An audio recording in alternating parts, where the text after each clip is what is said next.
Olá, eu sou Jean e sou pesquisadora do PET, o Programa de Educação Tutorial de Ciências Sociais da Universidade Federal do Ceará.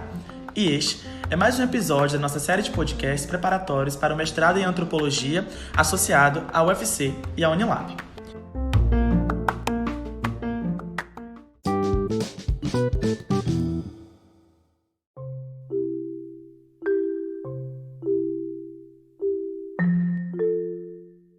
A obra desse episódio é o artigo Teoria Feminista, Agência e Sujeito Liberatório. Algumas reflexões sobre o rivalismo islâmico no Egito, da antropóloga estadunidense Sabah Mahmood. Sabah Mahmood foi uma importante teórica dos estudos de gênero, política, secularismo e religiosidade, com um foco especial em sociedades de maioria muçulmana do Oriente Médio e sul-asiático em contexto pós-colonial. Com uma abordagem crítica e metodologicamente sofisticada, sua pesquisa tem sido amplamente reconhecida como uma das mais inovadoras e influentes na antropologia contemporânea.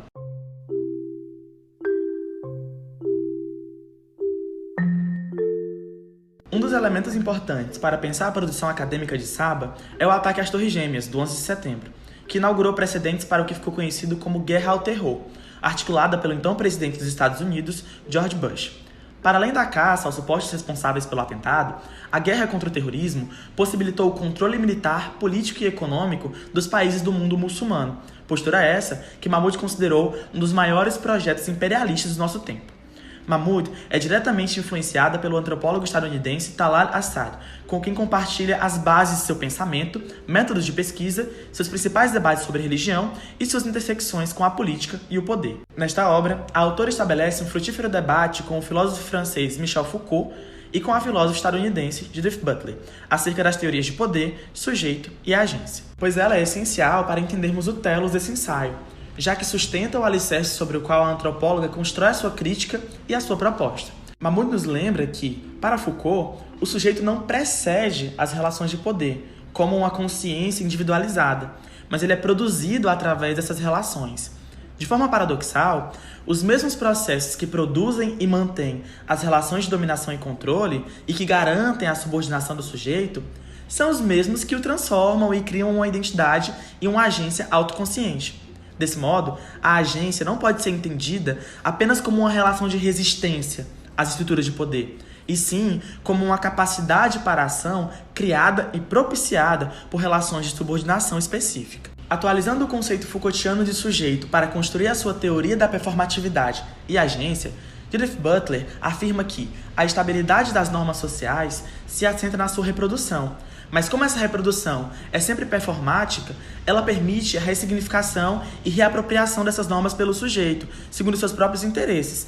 E é aí que assenta a vulnerabilidade dessas normas estabelecidas, nas possibilidades dos sujeitos se adaptarem. Mahmoud reitera que, abre aspas, na medida em que a estabilidade das normas sociais é resultado da sua representação continuada, a agência, para Butler, assenta na abertura essencial de cada interação e na possibilidade de esta falhar ou ser reapropriada ou ressignificada para outros propósitos, que não a consolidação das normas. Dado que todas as formações sociais são reproduzidas através de uma representação das normas, as mesmas normas tornam-se vulneráveis, já que cada representação pode falhar. Assim, a condição de possibilidade de cada formação social é também a possibilidade de seu desmoronamento. Fecha aspas. É importante salientar que Butler, assim como Mahmoud, não tem a pretensão de colar a lógica da agência a uma teleologia de discursos emancipatórios, pois, abre aspas, a lógica de subversão e ressignificação não pode ser predeterminada, porque os atos de ressignificação e subversão são, do seu ponto de vista, contingentes e frágeis, revelando-se em lugares inesperados e comportando-se de maneira imprevisível. Fecha aspas. Mas Mahmoud, no entanto, não se valida do argumento de que a agência, diante das normas, está sempre sujeita à ressignificação ou subversão. Nesse trabalho, a autora considera que, abre aspas, as normas não são apenas consolidadas e subvertidas, mas também performadas, habitadas e experienciadas de várias maneiras. Fecha aspas. E é baseado nesses pressupostos teóricos que a autora vai de encontro à concepção de agência do feminismo pós-estruturalista, em que ela propõe o deslocamento conceitual do conceito de agência da política progressista. Abre aspas. O sujeito político normativo da teoria feminista pós-estruturalista aparece frequentemente como um sujeito liberatório, cuja agência é conceitualizada sobre um modelo binário de subordinação e subversão. Fecha aspas. Modelo esse que não dá conta de racionalidades e histórias outras. Se reconhecermos que o desejo de independência ou subversão das normas não é um desejo inato que motiva todos os indivíduos em todas as alturas, mas que é profundamente mediado por condições históricas e culturais, podemos chegar à seguinte pergunta: como podemos analisar operações de poder que constroem corpos, conhecimentos e subjetividades diferentes, cujas trajetórias não seguem necessariamente a inteléquia das políticas liberatórias? Essa pode ser entendida como a pergunta central desse artigo. A vontade de subverter a lógica operativa de seus contextos sociais, em si, não é inata do ser, mas constituída historicamente. A agência liberatória, desse modo, não pode ser entendida como uma característica pré-determinada, mas como resultado de processos históricos específicos que também formulam agências outras, não liberatórias, por exemplo. Mahmoud reitera: a capacidade de agência pode ser encontrada não só em atos de resistência às normas, como também nas múltiplas formas em que essas normas são incorporadas. A autora insiste ainda que a compreensão da coerência de uma tradição não significa necessariamente uma justificação da própria tradição, nem um argumento em favor de essencialismo irredutível ou relativismo cultural. Pelo contrário, esse é um passo necessário para explicar a força que o discurso despoleta. Entendendo isso, partiremos para a análise de Mahmoud sobre as mulheres no movimento das mesquitas. Ela afirma que a maior participação das mulheres no movimento das mesquitas, para além de modificar o caráter masculino centrado da estrutura social da mesquita, altera, de certa forma, a pedagogia islâmica, mas não tem a pretensão de reescrever papéis tradicionais de gênero. O acesso à educação e ao trabalho, fora da esfera doméstica, foram elementos centrais para esse fenômeno. Como dito antes, apesar do aumento da participação feminina no sacerdócio, o meio islâmico, do qual essas mulheres fazem parte, apresenta um olhar crítico à sua presença. Olhar esse partilhado e reforçado por elas, em virtude dos limites da tradição, que olha para essa subordinação a partir da perspectiva de vontade transcendente, e, em consequência, em muitas instâncias, a subordinação à autoridade masculina como seu grande objetivo. Essas mulheres entendem que o seu trabalho nas mesquitas tem o objetivo de barrar o avanço da secularização, uma tendência percebida por elas como o distanciamento dos modos de vida muçulmanos e sua consequente folclorização, até que se tornem costumes dissociados da religião. Através do ensino da virtude, ética e formas de raciocínio, elas visam resgatar e identificar o ethos religioso da vida cotidiana. O Islã é parte fundamental da estrutura social do Egito e é entendido por muitos como a base doutrinal para concepções políticas e jurídicas, e por outros como essencialmente práticas individuais e coletivas da vida devocional. Mahmoud grifa: o movimento feminino das mesquitas produziu alterações em vários aspectos do comportamento social dos egípcios de hoje, incluindo a forma como se veste e se fala, o tipo de entretenimento considerado apropriado para adultos e crianças, onde investir dinheiro, como tomar conta dos pobres e ainda quais os termos em que se conduz o debate público. De acordo com Mahmoud, apesar de o movimento das mesquitas ser visto por muitas pessoas como um movimento quietista, ele não passa despercebido pelo governo, pois a forma como ele busca reorganizar a vida através das virtudes, vontades, desejos, paixões e práticas, de acordo com a ortodoxia do pietismo islâmico, perturba o projeto de sociabilidade puramente secular e liberal. Para ela, de forma similar, as mulheres que fazem parte do movimento das mesquitas ocupam um lugar incômodo na teoria feminista ocidental, já que elas, abre aspas, promovem práticas e ideias implantadas numa tradição que historicamente atribuiu um estatuto de subordinação à mulher e procuram cultivar virtudes associadas à passividade e subalternização feminina, por exemplo, a vergonha, modéstia, perseverança e humildade. Por outras palavras, os próprios idiomas empregados pelas mulheres para afirmar a sua presença em esferas anteriormente detidas pelos homens são os mesmos que asseguram a sua subordinação. Fecha aspas. A antropóloga aponta, então, que há equívocos na estrutura que sustenta as perguntas que norteiam a visão das feministas ocidentais. Uma dessas perguntas seria: como é que as mulheres contribuem para reproduzir essa dominação e como é que lhe resistem ou subvertem? Nesta perspectiva, o feminismo se organiza com um dual caráter, analítico e politicamente prescritivo, com a universalizante afirmação de que, onde a sociedade é estruturada para servir os interesses masculinos, o resultado será a negligência ou simplesmente a supressão dos interesses das mulheres. Portanto, o feminismo oferece simultaneamente um diagnóstico do Estatuto das Mulheres nas diferentes culturas e uma diretiva para a mudança da situação das mulheres, que são vistas como marginais, subordinadas e oprimidas. O ponto de tensionamento aqui é justamente quando o projeto político não considera as questões das diversidades culturais e religiosas na discussão sobre o feminismo e a agência feminina. O feminismo prescritivo força determinados grupos de mulheres a adotar valores e horizontes outros, que não os seus, ignorando muitas formas de agência e existência feminina que não se encaixam nessa estrutura. Mahmoud questiona a universalidade do desejo de ser livre como unicamente um desejo individual, que não se encontra com o peso do costume e da tradição, por exemplo.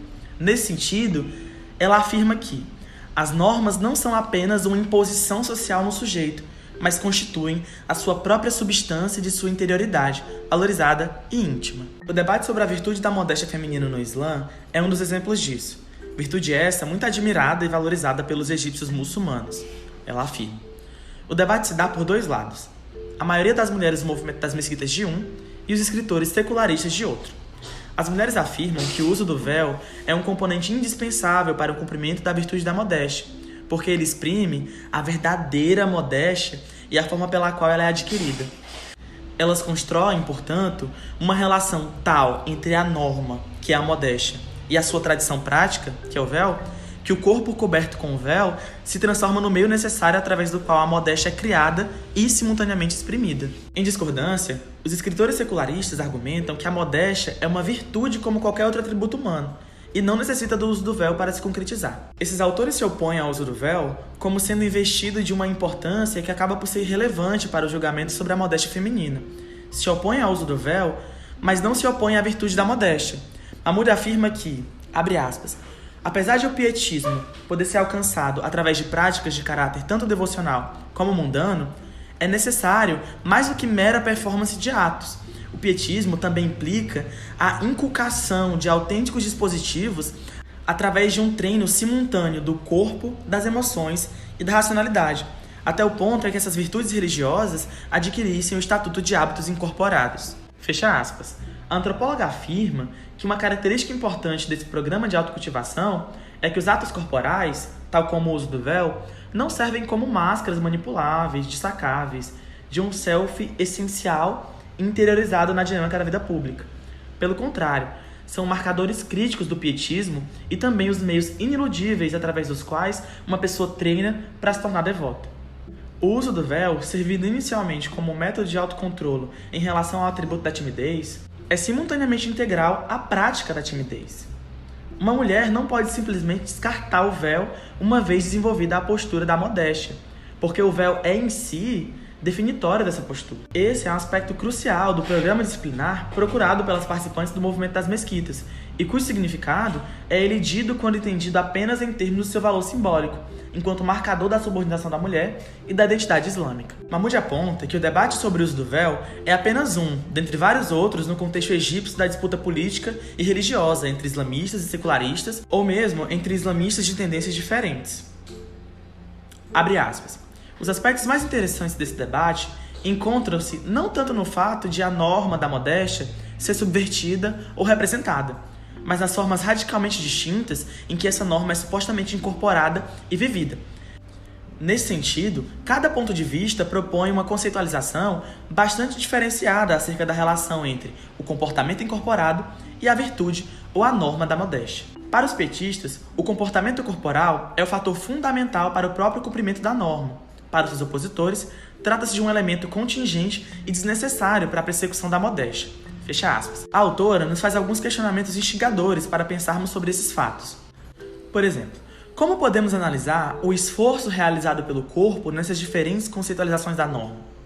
Como é que o self se adequa à autoridade imposta pela norma em cada imaginário descrito? Mais ainda, que tipos de sujeitos éticos e políticos são pressupostos em ambos os casos e quais as modalidades de vida ético-religiosa que tornam possível ou impossível? Saba afirma que essas questões só poderão ser respondidas se sairmos da lógica binária de construção e destruição das normas. Elas requerem que se desmonte a categoria da norma para que consigamos identificar os seus elementos constituintes. Abre aspas. A razão pela qual proponho esta mudança tem a ver com o meu interesse em perceber como distintas modalidades de ação ética e moral contribuem para a construção de diferentes tipos de sujeitos, cuja autonomia política não poderá ser definida sem a aplicação de escrutínio crítico à forma específica tomada pelas suas ações incorporadas. Fecha aspas. Por fim, Saba defende que o seu artigo se articula a partir de uma dupla rejeição. A primeira, ao caráter homogeneizante das narrativas feministas hegemônicas que buscam trazer luz a experiências outras, ameaçando assim as narrativas dos sujeitos enquanto soberanos, autores de sua própria voz e história. E a segunda, ao apontamento das mulheres das mesquitas como feministas subalternas, em oposição ao projeto feminista progressista, no sentido em que tentar encaixá-las seria reescrever uma forma específica de ser humano que uma narrativa particular de pessoa e política nos disponibilizou, obrigando a complexa multiplicidade de vontades e ambições a encaixar-se nessa moldura narrativa já gasta. E você? O que você acha disso?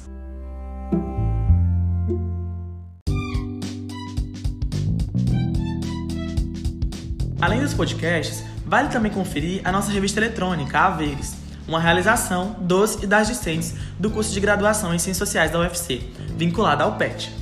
A revista se dedica à publicação de artigos originais, resenhas, ensaios, entrevistas e outras expressões científicas voltadas para áreas das ciências humanas. Bons estudos e boa...